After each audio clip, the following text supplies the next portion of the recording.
우리 다 같이 한번 기도하겠습니다.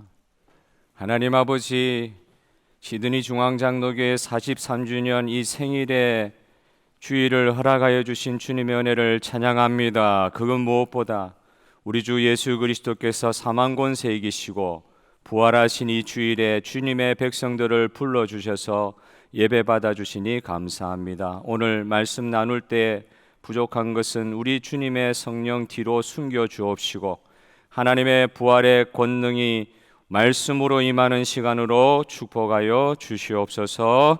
예수님의 이름으로 기도하옵나이다. 아멘. 십자가와 부활이 우리 신앙의 정수입니다. 십자가 없는 부활, 부활 없는 십자가는 진리의 모습은 갖고 있다 할지라도 반쪽 진리라 이야기할 수 있을지 모르겠어요. 진리가 반쪽이 없는데 분명히 십자가도 진리고 부활도 진리인데 따로따로 존재할 수가 없는 것입니다. 고난주간 없이는 부활절의 진리를 더 깊이 깨달을 수 없습니다. 부활이 없으면 고난주간은 무의미합니다. 고난주간을 보낸 뒤에 저와 여러분은 오늘 부활주일을 맞이하였습니다. 오늘 이 주일에는 십자가 후에 부활을 우리가 어떻게 누릴 것이며 부활 이후에 참 신기하죠. 십자가와 상관없는 새로운 삶이 시작되는 게 아니라 부활 후에 또 우리 주 예수 그리스도의 십자가의 뒤를 따르는 그런 삶으로 연결되는 그런 진리를 오늘 나누기를 소원합니다. 제자들이요, 깊은 절망의 수렁에서 헤어나오지 못하고 있을 때 예수님의 그 장례되는 장면, 장사되는 장면을 끝까지 쳐다보았던, 목격했던 사람들이 있었죠. 갈릴리에서부터 예루살렘에 계셨던 분들이 아니라 갈릴리에서부터 계속해서 예수님을 쭉 따라다녔던 막달라 마리아, 7 귀신 들렸던 여인, 동물과 같이 살았던 여인, 예수님 만나서 완전히 변화되고 난 뒤에 예수님을 절대 떠나지 아니하고 십자가 마지막 순간까지 그를 따라다녔던 막달라 마리아를 비롯한 몇 여인들이 예수님이 장사되는 그 장면을 지켜보고 있었어요. 감히 남자들 하는데 절대 가까이 가지도 못하고 멀찍이서 예수님 마지막 순간까지 함께하였던 분들이었습니다. 그런데 이분들이 예수님의 부활의 첫 번째 목격자가 된 거예요. 이들은 참 대책이 없었습니다.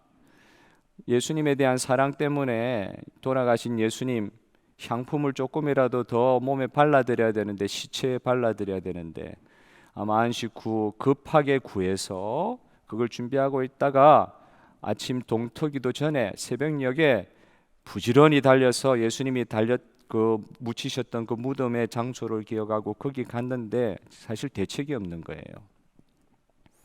1톤 정도 되는 돌이라 그러거든요. 그 돌이 무덤을 막고 있는 문이 1톤 되는 돌인데 그걸 몇 사람의 장정도 옮길 수가 없는 거예요. 거의 대여섯 10명이 달려들어야 겨우 옮길 수 있는 그 정도의 큰 돌, 막혀있는 그 무덤에 어떻게 들어가서 예수님께 그 향품을 바를 수 있다는 말입니까?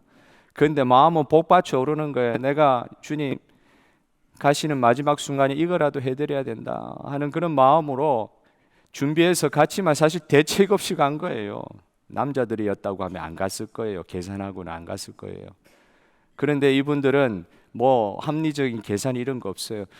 우리가 어떻게 할고 바르기는 해야 되는데 주님께 마지막 우리의 헌신을 드려야 되는데 저 돌 그리고 지키고 있는 로마 군병 있는데 어떻게 주님께 갈 수 있단 말인가, 이런 한탄을 하면서 그게 아침에 멀찍이서 또 무덤 가까이서 눈물 흘리면서 기다리고 있는 거예요. 무슨 일이 벌어질지도 모르고. 그런데 여러분, 돌문이 굴러간 줄로 믿습니다. 돌문이 굴러간 거예요. 저는 오늘 이 부활주일 2024년 부활절을 맞이하는 모든 성도님들, 이 마음의 돌이 확 꿈쩍하지 않는 이 돌 있잖아요. 불가능한 돌이 있잖아요. 이 꽉 막혀 있는 돌, 이걸 우리는 어떻게 해볼 수가 없습니다. 그런데 부활의 권능으로 주님께서 나타나심으로 말미암아 그 다른 성경에 보면 천사들이 고를 둘러내었다. 그 돌 위에 천사가 앉아 있었다. 이런 표현이 있죠. 이 돌을 부활의 영광으로, 부활의 권능으로 저 멀리로 밀쳐버리는, 돌덩이가 굴러가는 그런 은혜가 오늘 부활절 가운데 있어지기를 주님의 이름으로 축복합니다. 돌덩이가 굴러가게 하여 주시옵소서. 돌덩이가 굴러가야 돼요. 뭐 눈에 보이는 돌덩이가 진짜 문제는 아니더라고요. 이 마음의 돌덩이가 얼마나 강력한지, 눈물 흘리면서 그 돌덩이 앞에서도 자기 힘으로는 굴려낼 수가 없어요. 근데 부활의 권능이 임함으로 말미암아 그 돌덩이들이 굴러간 겁니다. 저와 여러분의 오늘 이 마음에 있는 돌덩이도 뭔지 모르겠어요. 이 마음에 있는 돌덩이도, 우리 인생에 막혀있는 이 돌덩이도 부활하신 예수님의 권능으로 말미암아 다 굴러가게 하여 주실 주님을 찬양합니다. 이 부활을 경험하는 이 시간 되기를 바라요. 부활 절기를 지키는 게 아니라, 나중에도 말씀드리겠지만은 초대교회 성도들은 부활 주일을 매주일 모이는 예배 시간으로 대체했어요. 안식일에 모여야 되는데 원래 모임을, 그걸 주일로, 안식 후 첫날 이 부활한 날을 기념해가지고 매주 그렇게 모였다 그래요. 주일로 바뀐 거예요. 오늘 부활절의 절기를 지키는 게 아니라 매주일이 부활의 권능을 체험하는 그런 역사가 초대교회처럼 우리 교회도 있기를 소원합니다. 그래서 이 여인들 정말 연약하죠. 부활을 목격하고 나서도 처음에는 무서워가지고, 부활을 목격했는데도 무서워가지고 아무에게도 이야기 못했다고 오늘 이렇게 8절 말씀으로 이야기하잖아요. 그 정도로 연약한 그런 사람들이었지만 주님께서는 이 여인들을 존귀히 보셨던 것 같아요. 그래서 부활의 첫 증인 되게 하여 주셨는데, 이들을 비롯한 초대교회, 특별히 사도들, 제자들을 부활의 첫 증인으로 삼으시고 나서 어떤 은혜를 부어주셨는지 첫째로 한번 살펴보기를 원합니다. 부활의 첫 증인에게 어떤 은혜 주셨습니까? 그 모습을 보면서 우리도 부활의 은혜는 내 자신이 직접 체험하고 누려야 되는 은혜임을 오늘 깨달았으면 좋겠어요. 성경은 막달라 마리아에게 부활의 사실을 들은 제자들이 믿지 않았다고 했습니다. 두려움과 믿지 않음이 첫 부활 사건에 대한 증인들의 증거를 들었는데도 제자들이 믿지 않고 두려워했다고 표현하고 있습니다. 이후에 부활하신 예수님이 직접 제자들에게 나타나셔서 그들의 이 믿지 못하는 마음의 완악함과 불신을 꾸짖었다고 되어 있어요. 여러분, 오늘 도마 같은 사람 우리 가운데 없다고 할 수 있을지요?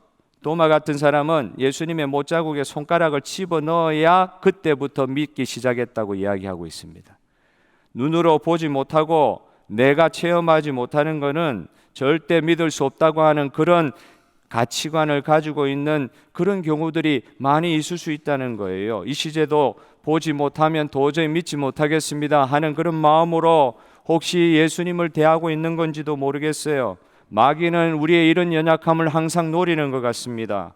이해가 되지 않는다고, 도저히 믿기지 않는다고 부활의 진리는 내가 머리로 이해할 수 없으니까 제외시키고, 기독교 신앙은 내가 구원받아야 되니까 기독교 신앙은 내가 가지겠다고 이야기하는 것이 과연 맞습니까 하는 문제예요. 이해가 되지 않고 납득이 안 된다고 이거는 좀 제쳐두고, 나에게 마음의 평안을 주시고 나를 구원하신다고 하는 우리 주 예수 그리스도의 사랑은 내가 좀 느끼고 싶고, 그러니까 기독교 신앙은 가졌는데 부활은 도저히 못 믿겠어요. 만들어낸 이야기 아니에요. 참 이상하죠. 주님께서 부활하신 몸으로 나타나셨는데, 그때도 예수님이 부활하신 몸으로 나타나셨는데도 도마보다 더한 사람들도 있었다고 성경은 밝히고 있어요. 그래도 믿지 않는 사람들이 있더라. 우리의 마음이 이럴 수 있습니다. 그런데 오늘 정확하게 우리가 짚고 넘어가야 돼요. 이 아침에 이것을 우리가 정확하게 넘어가야 돼요. 부활을 믿지 못하면 예수님 믿는 것이 아닙니다. 예수 그리스도의 부활을 믿지 못하면 진짜 예수님을 영접한 것이 아닙니다. 부활은 이해가 아니라 믿음으로 받을 수 있는 진리입니다. 부활에 관해서 많은 학자들이 설명을 많이 해놨어요. 의심할 수 없는 팩트임을 증거를 많이 내놨어요. 여러분, 그것 때문에 예수님의 부활을 믿게 되는 것이 아니라 우리에게 주신 믿음의 선물로 말미암아 예수 그리스도를 믿는 이 아침이 되시기를 주님의 이름으로 축복합니다.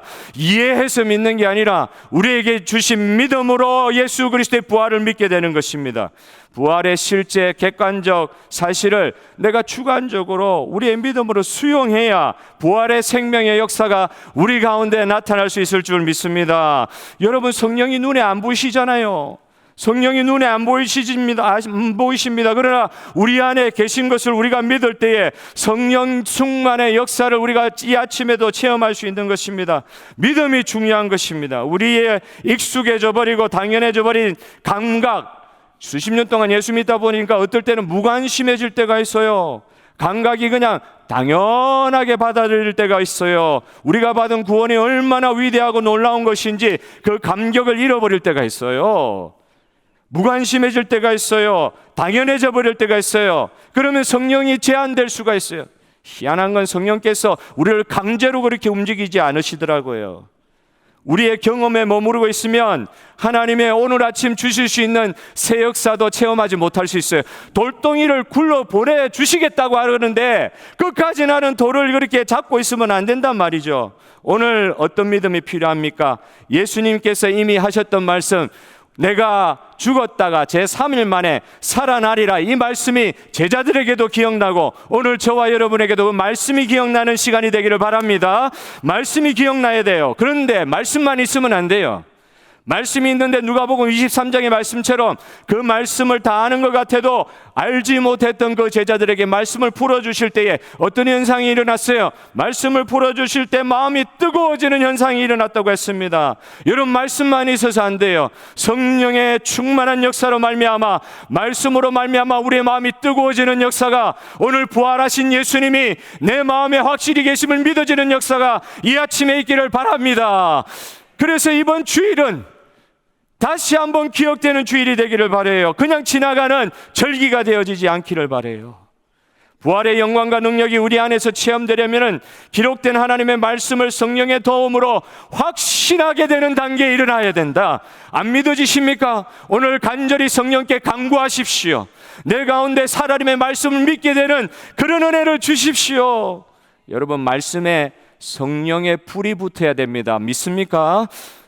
말씀이 그냥 말씀으로 남아있으면 안 돼요. 오늘 그 말씀에 성령의 불이 붙어야 돼요. 그래서 말씀이 믿어지고 그 말씀이 믿어지는 역사가 성령의 역사로 말미암아 우리의 생각했던 것을 초월하게 하시는, 우리의 그 안에 있는 돌덩이 하나 1톤 되는 건 못 굴린다고. 우리 힘으로 이걸 못 굴려내요. 그런데 말씀의 역사하심과 부활의 영광을 재현시키는 성령 하나님의 은혜로 말미암아 우리 안에 있는 모든 해결 불가능하게 보였던 모든 문제들, 사망의 권세에 잡혀 있었던 것, 불가능하다고 했던 것들이 부활의 가능으로 바뀌는 역사가 일어나기를 소원합니다. 그래서 초대교회 성도들에게는 부활절은 단순한 절기가 아니었어요. 부활주일 되면 1년에 한 번 그냥 보내는 게 아니라 아까도 말씀드린 것처럼 주일 예배가 부활절이었어요. 일주일에 한 번씩 모이는 주일 예배가 부활절이었어요. 카타콤에서요, 초대교회 지나면서 수많은 박해를 피해서 거의 수십만 명이 카타콤에 들어가서 살았다는 그런 이야기도 있죠. 지하 동굴과 같은 곳에서 거기서 태어나서 거기서 죽는 사람들이 많았다고 합니다. 거기서 태어나서 지하에 살다가 지하에서 죽었어요. 시체를 발견해 보니까 어린아이 같은 크기의 사람들의 시체를 발견했는데 뼈가 어른 거예요. 햇빛 못 받고 제대로 못 먹고 살았으니까 태어나서 거기서 죽는 사람들, 성장을 제대로 못한 것이죠. 매 주일마다 이들은 예배 드릴 때마다 부활하신 주님을 예배하였습니다. 그들에게 부활의 소망이 없었으면 그 지하에서 태어나서 죽을 때까지 살 수 없었을 것입니다. 그들에게는 매일이 부활신학으로 차 있어야 했습니다. 부활신학으로 차 있지 않으면 견딜 수 없는 환경이었어요. 그곳에서 세례받고 그곳에서 장례를 치르는 그런 삶을 살면서 그들을 견디게 한 것은 부활신앙이었던 줄 믿으시기를 바랍니다. 오늘 저와 여러분에게도 이 부활신앙이 우리를 새롭게 하여 주시옵소서. 왜 부활이 우리를 새롭게 못한단 말입니까? 내 죄악 때문에요? 내가 한 일 때문에? 아니요. 부활은 이 모든 사망의 권세, 죄의 권세를 깨트리고 우리를 안에 계시는 예수 그리스도로 말미암아 살 수 있게 하시는 부활의 권능이 있는 줄 믿으시기를 바라요. 오늘 2부 예배에 세례하고 입교하는 분들이 있어요.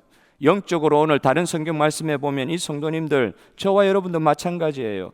이미 예수 그리스도로 말미암아 나의 옛사람은 죽고 내가 그리스도와 함께 십자가에 못 박혔나니 나는 죽고 내 안에 사시는 분은 누구시라고요? 우리 안에 사시는 분이 누구시라고요? 내 자아가 살아요. 내 옛 자아가 주인 되어서 살아요. 예수 그리스도를 영접하신 분들은 우리 마음의 왕자에 예수님을 영접하셨다는 뜻 아니에요. 내가 내 삶의 주인이 아니라 예수 그리스도를 영접한 순간부터 나의 옛 자아는 죽고 예수님이 우리 가운데 살아계신 줄 믿습니다. 그걸 다른 성경은 어떻게 표현합니까? 이 우리가 예수 그리스도의 부활하심과 더불어 우리도 지금 예수님을 영접함으로 주의 영적으로는 주의 보좌에 주의 우편에 예수님 앉아 계신다 그랬잖아요. 영적으로 우리도 거기에 지금 앉아 있는 상태다. 완성되지 않았지만 우리는 그걸 바라보면서 사는 사람이다. 하늘 보좌에 앉아 있는 사람이라고까지 말씀하고 계세요. 여러분, 이 사실이 성령으로 말미암아 믿어지는 시간 되기를 바랍니다. 아, 나 지금 죄덩어리인데, 죄인인데, 죄 생각하면 우리가 어떻게 예수님 앞에서 살 수가 있어요? 예수 믿고 나서도 얼마나 죄 많이 짓는데요. 여러분, 이 죄 문제를 부활하신 예수님께서 완전히 해결하여 주신 줄 믿으시기를 바랍니다. 단 조건이 있어요.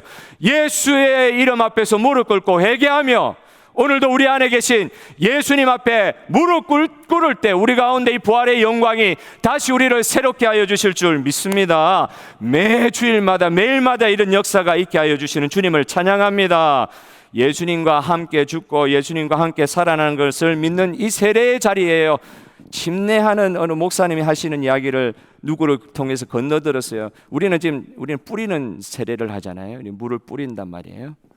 근데 침례교 같은 데는 옛날에 우리 예수님께서 세례요한에 했던 그 침례 그대로 받으시고 그렇게 하잖아요. 완전히 물에 이렇게 보셨죠? 영화 같은 데서 물에 완전히 당겼다가 코를 이렇게 잡고 들어가더라고요. 코를 이렇게 잡고 들어가서 코에 물 들어가면 못 견디니까 코 잡고 이렇게 들어가고 뒤에 이렇게 머리를 받치고 물에 완전히 잠궜다가 빼내면서 침례를 주는 그런 게 지금 침례교에서는 그렇게 하고 있죠. 어떤 침례교 목사님은 이렇게 하면 이거 숨 막힐 거 아니에요. 두렵기도 하고 죽는가 싶어가지고 이게 진짜 죽음을 상징하는 거잖아요. 근데 어떤 목사님이 막 올라오려 그러면 한 10초 지그시 누른대요. 이렇게. 왜? 죽는 거 좀 봐라. 이게 죽는 거다. 이게 숨 막혀 죽겠지. 죽었다가 살아나는 게 세례다. 저와 여러분 세례 받으신 분 여기 대다수시죠? 세례가 무슨 뜻이라고요? 죽었다가 살아나는 거예요. 예수님과 함께 죽고 예수님과 함께 사는 것을 믿는, 어떻게 해서 예수님과 함께 살았다고 우리가 감히 이야기할 수 있어요? 부활의 은혜를 예수 그리스도로 말미암아 우리가 받았기 때문에 이 시간 부활의 권능이 저와 여러분 가운데 예수님으로 말미암아 함께하고 있는 여러분 믿으시기를 바랍니다. 카타콤에서 그 죽음과 같은 삶을 살아낼 수 있었던 이유는 부활의 소망이 있었기 때문에 살아낼 수 있었어요. 결국은 중요한 것은 오늘 세례 받으시는 분들을 포함하여 입교하시는 분들을 포함하여 결국 이 문제는, 이 구원의 문제, 부활의 생명력을 체험할 수 있느냐 없느냐, 결국 하나님과 나 사이의 문제라는 거예요. 참 희한한 거는요, 이해하기 힘든 그런 경험적 진리라고 해야 될지요, 성경에 분명히 묘사는 안 돼 있지만 참 희한한 그런 진리의 요소가 있는 게, 하나님은, 성령님은 우리가 허락하는 만큼만 우리 안에 들어오시는 것 같아요. 이게 굉장히 예민한 말인데요, 다른 말로 하면 그리스도인은 그가 원하는 만큼 성령 충만해질 수 있다. 강제로 억지로 안 하시더라고요. 우리로 하여금 사모하는 마음으로 먼저 바꿔주셔요. 성령님 없으시면 난 못 삽니다. 부활의 우리 주 예수 그리스도 나를 함께 하시는 이 믿음 없으면 난 못 삽니다. 예수님과 함께 죽고 예수님과 함께 사는 이 진리, 저와 여러분을 그렇게 예수님을 위하여 죽는 자리에까지 놓으시고 내가 죽는 그 자리에 예수님께서 마음껏 내 삶을 주장하시도록 내 삶을 내어드리는 자리에까지 우리의 심령을 변화시키실 주님의 은혜를 찬양합니다. 이 일들을 주님께서 왜 강제로 하면 안 되는 거 아시거든요. 내가 자발적으로 움직이도록 내가 주님 앞에 철포덕 토요일 날에도 말씀 나눴지만 철포덕 넘어져야 되는 거예요. 주님 앞에. 아리마대 요셉 숨어있는 제자였어요. 근데 예수님 돌아가시면서 은혜 받아가지고 당돌하게 빌라도에게 예수님의 시체를 구하는 자, 이때가 숨어 있었다고요. 근데 예수님 마지막 가는 순간에 그에게 어떤 하나님의 은혜가 임한 거예요. 철포덕 그 십자가에 무너진 거예요. 여러분, 이런 은혜가 있어야 부활의 영광도 체험할 수 있을 것입니다. 이 성령 하나님에 대한 간구함과 갈구함을 오늘 이 2024년 부활주일에 이런 절기에서 받지 마시고 오늘 주님께 드리는 이 예배를 통해서 회복하는 시간 되시기를 주님의 이름으로 간절히 소원합니다. 여러분, 이런 건 저와 여러분의 관계가 아니라 저와 하나님과의 관계, 여러분과 하나님의 관계에서, 주님과의 관계에서 오늘 주님이 내 가운데 살아계심을 체험하는 성령 충만의 은혜를 입는 시간이 되기를 바라는 것입니다. 부활의 이 은혜를 체험하고 끝이냐? 두 번째 우리 생각해 볼 것은 부활 그 이유라는 거예요. 부활의 증인되어서 사는 삶에 주님의 기적이 임한다는 것을 우리가 알아야 된다는 것입니다. 오늘 우리가 읽지는 않았지만은 8절 이후에 15절 18절에 보면은 부활의 증인되는 성도는 살아계신 주님이 함께 하시는 기적을 보게 될 것을 약속하십니다. 부활의 증인되는 사람들에게 옛날 예수님께서 살아계셨을 때 베풀었던 기적들이 너희를 통해서 증인되는 사람 통해서 나타날 것이다. 이런 걸 약속하고 계세요. 기적들이 부활의 증인되는 사도들과 제자들을 통해서 분명히 나타날 것이다. 처음에는 무서워서 부활을 목격했으면서도 입 하나 뻥끗도 못했던 사람이 성령의 충만함을 입어 성령 충만함으로 변화되어 부활의 증인될 때 예수 그리스도께서 행하신 기적, 그거보다 더한 것들을 이 세상 가운데 부활의 증인됨으로 역사하는 가운데 너희 쓰임받을 것이다. 이렇게 분명히 약속하여 주셨어요. 실제로 예수님은 갈릴리에 있는 수만 명 수천 명에게 영향력 미치셨는지 몰라도 예수님이 하지 못한 수억 명에게 복음의 사도된, 복음의 증인된 사람들을 통하여 구원의 역사가 일어난 줄 믿으시기를 바랍니다. 예수님은 갈릴리에서 수만 명을 상대하셨지만 그 예수님의 복음에 증인된 사람들을 통하여 수억 명, 지나갔던 사람들 치면은 수십억 명 되겠지요. 그런 사람들에게 복음이 전해지는 기적들이 일어난 것이에요. 실제로 제자들에게는 부활에 증인되는 일은 어떤 일이었냐면, 실제로는요, 부활에 증인되는 일이 기적을 체험하는 일이기도 했지만 부활에 증인되는 일은 제자들에게 십자가 지는 일이었습니다. 예수님의 뒤를 따라가는 일이었습니다. 그냥 입 닫고 살면은 절대 고생할 수 없어요. 그냥 이렇게 숨어 있는 제자 되면은 절대 고생할 일 없었어요. 그냥 적당히 살았으면 절대 어려움 당하지 않았을 것입니다. 여러분, 예수 위에서 복음으로 희생하는 자리, 그것은 고생이 아니라 예수 그리스도의 뒤를 따라가며 예수 그리스도의 심정을 알아가는 예수 그리스도의 임재의 자리인 줄 여러분 믿으시기를 바랍니다.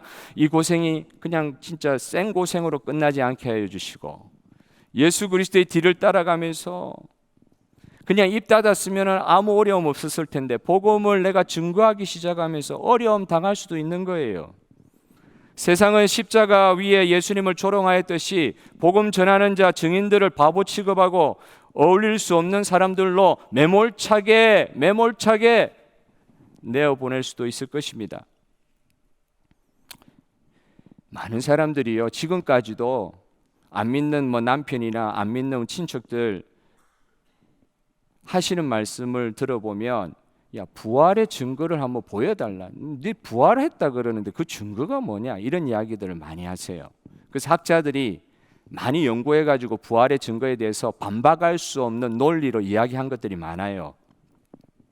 그런데 예수 그리스도의 부활의 가장 확실한 증거가 뭔지 아십니까? 예수 그리스도의 부활의 가장 확실한 증거가 뭔지 아세요? 부활 때문에 변화된 사람들입니다. 전에 말씀드렸듯이 다 도망갔던 제자들 가룟 유다만 제외하고 다 순교했어요. 사람이 그렇게 쉽게 변합니까? 이 기적을 보여달라고요? 사람 변하는 게 기적이에요. 말도 안 되는 거짓을 위해 가지고요, 진리 아닌 것 위해 가지고 목숨을 바친 사람들이 일관되게 그렇게 많이 나올 수가 없습니다. 기독교 역사의 처음 200년 동안 무수한 순교자가 나왔어요. 거짓 때문에 그렇게 목숨을 바칠 수 있다고요? 뭐 이단 때문에 목숨 바친다 그러는데 저는 이단 때문에 목숨 바치는 사람 그렇게 못 봤어요. 그렇게 하다 끝나는 거지. 교주를 맹종하면서 끝나는 거지. 목숨 바친다? 애국심 때문에 목숨 바친다, 그런 경우는 혹 있을 수 있어도 한 사람 예수 그리스도의 복음의 그 은혜를 받고는 그를 위해서 순교한다, 그게 한두 사람이 아니라 셀 수 없는 무수한 순교자들이 나왔다. 죽음을 두려워하고 불신하고 의심하던 사람들이 한 가지 목표에 집중하기 시작했다. 이게 그냥 되어진 일이라고 생각하십니까? 예수 그리스도의 십자가와 부활의 복음 증인이 된 것을 이야기합니다. 이들은 부활절이 그들에게 단순한 절기가 아니었어요. 초대교회 성도들 너무 어렵게 생활했기 때문에 이 부활의 사건과 함께 1년 내내 살았습니다. 우리 시드니 중앙장로교 모든 성도들 1년 내내 부활절 되게 하여 주시옵소서. 부활 아니면 소망 없습니다. 이 마음으로 죄책을 다 주님 앞에 내려놓고 나를 구원하신 예수 그리스도 내 속에 살아계신 예수님과 동행하는 그 삶이 즐거움이 되시고 행복함이 되시기를 주님의 이름으로 축원합니다. 여러분, 부활을 기념하는 주일마다 부활절이라 그랬잖아요. 이렇게 고백했다고 합니다. 이런 말들이 돌아다녔다고 그래요. 예수님이 지금도 살아계시기 때문에 우리도 살아있습니다. 예수님이 사망 권세를 이기셨으므로 우리도 예수님 안에서 승리하였습니다. 예수님이 우리와 함께 계시고 우리를 인도하시니 우리는 예수님을 따릅니다. 할렐루야. 지금도 예수님은 살아계십니다. 여러분 믿습니까? 옛날 2000년 전에 살아계시다가 없어지셨어요? 여러분, 예수 그리스도께서 살리신 나사로가 살아나고 나서 다시 가정생활하면서 왜 나를 살리셨나 불평했을 수도 있다는 생각을 해요. 나사로는 그렇게 살림받고 다시 죽었을 거예요. 그러나 예수님의 부활은 영원한 줄 여러분 믿으시기를 바랍니다. 살아나셨어요. 부활 신앙을 가지고 난 뒤에 어떤 현상이 우리 가운데 벌어집니까? 희한한 게, 이걸 아이러니라고 표현해도 되는지 모르겠는데, 그래서 이렇게 제목을 붙인 거예요. 부활 이후에 어떻게 하시겠습니까? 저와 여러분이 오늘 예수님의 부활 때문에 예수 그리스도의 생명을 받은 사람이 되었는데, 그럼 어떻게 사시겠습니까? 고린도 후서 4장 10절 11절의 말씀을 다 같이 크게 한번 읽어보겠습니다. 시작. 우리가 항상 예수의 죽음을 몸에 짊어짐은 예수의 생명이 또한 우리 몸에 나타나게 하려 함이라. 우리 살아있는 자가 항상 예수를 위하여 죽음에 넘겨짐은 예수의 생명이 또한 우리 죽을 육체에 나타나게 하려 함이라. 여기서 예수의 죽음을 내가 살아있지만 항상 몸에 짊어진다. 그리고 무슨 단어와 대체를 시켜요? 예수의 생명이 이렇게 할 때 우리 가운데서 나타나게 될 것이다. 이게 모순 같고 아이러니 같은데 이게 진리예요. 내가 부활 때문에, 예수님의 부활 때문에 영생을 받은 사람, 생명을 받은 사람 되었지만 이 육체의 몸을 입고 사는 동안에 예수의 죽음을, 예수님의 십자가를 내 몸에 짊어진다. 그렇게 할 때 뭐가 나타난다? 내 안에 계신 부활의 영, 예수의 생명이 이 죽을 몸에서 나타나게 될 것이다. 할렐루야. 이거 믿고 살아야 된다. 이렇게 말씀하고 있습니다. 부활 신앙 이후에 삶이 똑같을 수 없다. 희한한 거는 십자가 지고 부활해서 이제는 이지고잉 생명의 면류관만 지는 게 아니라, 희한한 거는 육체로 살 동안에 부활의 생명을 지닌 사람이 육체에 태워진 자기 몫의 십자가를 자청하여서 지고 가는 데까지 가더라. 어떤 사람이 되느냐? 세상에 살면서도 골로새서 3장에 나오는 말씀처럼 위의 것을 찾는 사람이 되더라. 육체로 사는 동안에 육체의 쾌락을 위하여 내 자아의 옛 자아에 원하는 대로 살아가지 아니하고 부활의 생명을 받은 사람은 위의 것을 찾을 수 있는 생명의 역사가 나타나더라. 그것에 삶의 의미를 두게 되더라. 부활 신앙을 가지게 되면 오히려 이 세상에서 십자가를 지는 삶이 더 구체화되더라. 내용을 좀 줄였어요. 여러분, 오늘 하나님의 부활로 말미암는 그리스도의 승리를 맛보고 나서도 자꾸 결단을 미뤄요. 어떤 결단을 미루냐면은 예수님 때문에 이제 육신의 죽음에 대한 문제가 다 해결됐는데도 결단을 미뤄요. 어떤 결단요? 예수님의 뒤를, 그 사실 십자가의 길이거든요. 십자가의 도. 부활의 체험을 했으면서도 십자가의 뒤를 따라가는 이 삶을 자꾸 미뤄요. 결단을 하지 않아요. 회피하는 거예요. 이거 우리 예수님께서 지금 얼마나 안타까워 하시겠어요. 천정은 자매라고 기독교 영화라고 그렇게 분류가 되던데, 부활이라는 영화의 제목, 주인공인 천정은 자매에 대한 인터뷰를 잠깐 본 적이 있습니다. 결혼도 안 하신 것 같고 젊은 처녀시어요. 연세도 얼마 안 되시고. 그분이 유방암으로 판명되고 당신 1년 못 산다 그랬는데 지금 10년 넘게 살고 계시는데, 10년을 그냥 사는 게 아니라 어떤 치료를 하잖아요. 항암 치료 100번을 넘게 했대요. 안 놀라실 줄 알았어요. 항암 치료 100번 넘게 하는 경우 거의 없습니다. 제가 아는 어느 분은 76번인가 하다가 돌아가신 분, 제가 개인적으로 아는 분이 있지만 이분은 100번 넘게 했다 그러더라고요. 근데 이분이 어떻게 하느냐? 계속 암 환자 찾아다니면서 전도하시더라고요. 근데 그 암 환자 찾아가서 이제 위로하면서 전도하는 거죠. 위로하면서 나도 암 환자입니다. 당신이 이렇게 진짜 암으로 거의 죽기 직전에 있는 사람들에게 위로하고 전도하러 가서 하는 말이 있다고 그러더라고요. 거짓된 위로 나는 하지 않습니다. 나하고 지금 만나서 기도하면 조금 나아질 수도 있을 거예요. 그럼 조금 나아졌다고 해가지고 그럼 당신 영원히 살아요? 몇십 년 살아요? 몇 년 더 살아요? 그런데 결국은 죽어요. 조금 나아졌다 결국 죽어요. 기쁨으로 죽음을 준비하는 단계로 나아가셔야 됩니다. 혹시 하나님께서 기적적으로 살려주시면 그때는 사명자로 사세요. 지금 자기가 그렇게 살고 있거든요. 부활의 믿음이라는 게 이런 식으로 표현되고 있더라고요. 죽음을 두려워하지 않고 그 죽음마저도 기쁨으로 받을 수 있는 사람, 예수 그리스도의 부활의 영광, 부활의 권세, 우리 가운데 예수님으로 말미암아 소유한 하나님의 백성인 줄 믿습니다. 죽음이 두렵지 않는 삶을 살게 하시되, 사명자로서 이제 주어진 삶을 살 때는 사명자로서 살겠다. 당시 이것 때문에 죽음을 좀 피할 수 있을 것이라고 이렇게 이야기하지 않는다는 거예요. 부활의 믿음을 가진 사람은 이렇게 이야기할 수 있는 사람이 되어야 된다.